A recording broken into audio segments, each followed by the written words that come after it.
At the Wheat Penny Oven and Bar in Dayton, Ohio, demand for pizza and craft cocktails has never been stronger, but staffing shortages have temporarily forced the restaurant to close on Sundays and Mondays. Not everybody wanted to come back, says co-owner Liz Valenti. People that had been in this industry for 5, 10, 15 years, made the decision not to come back to hospitality. They've moved on to other areas. Restaurants and bars have hired hundreds of thousands of cooks and servers in recent months to meet surging demand, but the industry as a whole is still short of workers.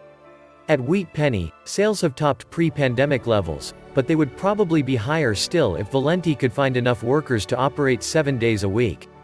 Customers, since the vaccination has kicked in, they've been much more eager to spend dollars, and we've benefited from that, Valenti says. Factories, delivery services and construction crews are also clamoring for additional help to keep pace with booming demand from consumers. The Labor Department reported Friday that U.S. employers added 943,000 jobs in July. That's up slightly from June, when revised figures show employers added 938,000 jobs. The unemployment rate fell to 5.4% in July, from 5.9% the month before. Restaurants and bars accounted for a quarter of the jobs added last month. But employment in the broader hospitality industry is still about 1.7 million jobs short of its pre-pandemic level. The report shows schools added 261,000 jobs in July, but that number may be exaggerated by seasonal adjustments. The pandemic has altered typical school hiring schedules this year. Even though millions of Americans are still unemployed, businesses say they're having to search harder to find workers.